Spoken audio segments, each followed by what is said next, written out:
everybody. Hello, everyone, and welcome back to the GSMC Fantasy Sports Podcast, brought to you as always by the GSMC Fantasy Sports Network. And so, I hope you guys enjoyed that last segment. Obviously, I love the AFC North just because you can get a lot of fantasy production from that division. But we are transitioning to another very intriguing division within the AFC East. But before we do that, I do want to yet again remind you to consider, let's get rid of this so that you can see the link, gsmc.cloud, leaving a tip or donation or even a question, comment, or concern about any certain episode or segment at the link. So do consider doing that. It is greatly appreciated. Huge support to both me, the network, and my fellow podcasters. But let's just jump right into the second segment of today's show, previewing the AFC East, another very top-heavy division with a lot of interesting storylines emerging, especially in the tri-state area with Buffalo and New York. Let's begin with the Buffalo Bills because they are a fascinating team this year. They have obviously one of the best quarterbacks in the NFL in Josh Allen, but there are a lot of questions around his supporting cast this year as they lose Stephon Diggs, so let's just jump right into it. Josh Allen, one of the most impressive stats that I've discovered doing the research for all these divisions is that Josh Allen in the past 4 seasons has not finished lower than QB2 in any fantasy season. That is a remarkable stat. This year it might be a little bit harder for them, but it's the one thing to consider. Josh Allen will always be at least a top 2 fantasy quarterback, no matter who he is throwing the ball to. And so I'm not too concerned about him. But let's just look at the motley crew of supporting talent he has at his disposal, shall we? He has a fantastic running back, at least in the last couple weeks of last season, in James Cook to rely upon. He's a fantastic receiving running back, as we saw later in the season, especially in their little playoff run that they had. He averaged 17.8 fantasy points from weeks 11 to 17. That's something to consider. I really like his dual threat as both a rusher after contact and then coming out of the backfield as a receiver. Obviously, they did run a lot of screen actions later in the season, so look for that to be a potential offensive piece that could be implemented very early on in the season for the Bills. But then we look at this receiving group, and it's definitely looking a lot more barren than it has in recent memory. Their top receiver now is Gabe Davis. Obviously, he'll get more targets because I see him as the number 1 wide receiver now that Stephon Diggs is gone. But then you have a mixture of guys like Khalil Shakir, Curtis Samuel's coming in. He had 118 touches last year. Curtis Samuel, actually 4 years ago with Panthers. That's still his career high, so let's see how he transitions to the Bills. And then you have a guy in Keon Coleman who is a really promising receiver from this draft class who has size. If you saw him at Florida State, he can catch a lot of contested catches. I'm going to see if he can produce in the red zone because he can be a huge aspect for you off the bench if you need red zone points. So the Buffalo Bills as a whole are probably the most fascinating team in this division fantasy-wise, mainly due to the fact that they have such a high-end quarterback who is a no-brainer for a lot of people, but with a supporting cast that has been decimated in many respects, and so it's going to be intriguing to see. Let's switch to another very interesting team who brings back a high-level quarterback, no matter how old he is, in the New York Jets. Obviously, it starts and ends with Aaron Rodgers. Can he be a fantasy quarterback you can rely on day in and day out?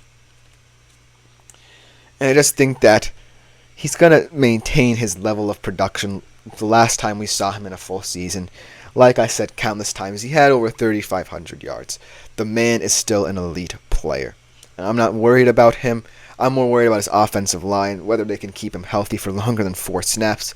But if they do, then I think that Aaron Rodgers can be at least a top 10, if not top 5 fantasy quarterback.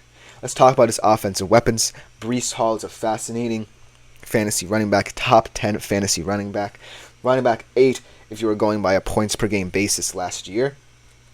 He had 16 receptions, which was first amongst running backs last season, and that was with guys like Trevor Siemian and Tim Boyle as his QB, so that is huge for Breece Hall, and he's going to be a fantastic little weapon for Aaron Rodgers to utilize out of the backfield. But then obviously Garrett Wilson is the player who's going to get a lot of attention from Aaron Rodgers.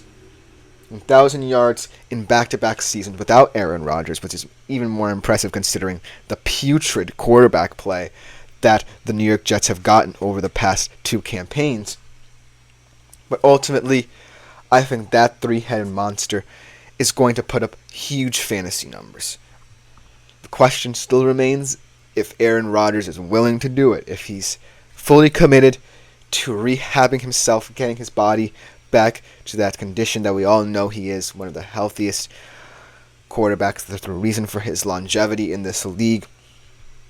So ultimately, it's going to come down to Rodgers buying into this young cast of characters at his disposal on the offensive side of the football for the New York Jets to be one of the fantasy teams you want to look out for. But let's switch to definitely one of the speediest teams in the entire NFL. Maybe not necessarily a fantasy gem of a football team, but they certainly offer a lot of enjoyable to watch football, whether or not you roster them on your fantasy squad, and the Miami Dolphins. Now, here's the thing about Tua Tagovailoa. Last year, he had the most passing yards in the NFL, put up huge numbers, kind of dispelled a little bit of doubt surrounding him. But over half of those yards were yards after carry by his receiver. So you get that duality between Tua getting more fantasy points just because of how good his receivers are after the catch, but also some receivers taking away some of his points should you be facing someone who has guys like Tyreek Hill, Raheem Mostert, and Devon Achane. And so Tua's going to be someone to be scrutinized. He was only QB 18 on a point-per-game basis last year, and that may be due to the fact that a lot of people were rostering his teammates and not necessarily him. And so I definitely think that Tua's going to be a guy you might want to fade. But let's look at his supporting cast because it's very fascinating. Raheem Mostert, I think he's more of a flyer. Obviously, he had a breakout fantasy and real-life campaign last year. But last year, 20% of his career rushing yards were produced in that season. And so Raheem Mostert is definitely kind of feeling more hit or miss, especially with the emergence of young Devon Achane. He was top 8 in 5 fantasy games last year. He averaged 7.8 yards and 103 yards per carry and 103 yards in those 5 fantasy games. So you can see the potential of a guy like Devon Achane, especially in a Dolphins team that wants to utilize speed to the best of their abilities. And then obviously you have Jalen Waddle and Tyreek Hill, one of the better wide receiver duos in the NFL. Here's the thing about Tyreek Hill. He had 170 and 171 targets respectively in his 2 years with Miami. That's impressive numbers, especially if you're considering him in a PPR perspective. And then Jalen Waddle, he's a wide receiver 22, so he's not as good as people think he is, but I had him as one of my fantasy teams, and when he's big in certain games, he's big in fantasy. He had 14.2 fantasy points per game last year, not too shabby for a second option on the Dolphins. But the Dolphins, ultimately, if you're looking for the need for speed, they're the team to call, but I would shy away from their quarterback at the very least. Now, their skill position players are a different story. But let's go to the most disappointing team in this AFC East from hero to zero. The New England Patriots. We have no idea what Drake May is at this point in his career. He's just a rookie getting into training camp, so I expect Jacoby Brissett to be the starting quarterback early on, at least for the New England Patriots. And he does have some oomph in him. I don't necessarily think he's a guy you should pick up.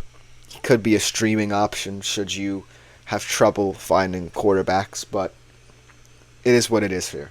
I'm more impressed by Ramondre Stevenson. I think Ramondre Stevenson should be primed for a breakout year, especially due to the question marks surrounding the quarterback position. So look for him, even despite some injuries he's had in the past, to be one of those more intriguing, maybe streaming running backs for the next season. And then Antonio Gibson adds some pass-catching upside. There are a bunch of different weapons for the New England Patriots that could be intriguing, like a Hunter Henry, a Kendrick Bourne perhaps. But right now, the New England Patriots are an anomaly amongst the division with a wealth of fantasy talent, and I just don't see them improving in many years to come. So it is what it is, but that will just about do it for the AFC East. Coming on next, the only NFC division I will be previewing this episode. In the NFC East, if you're on the East Coast like I am, you want to pay close attention to this segment.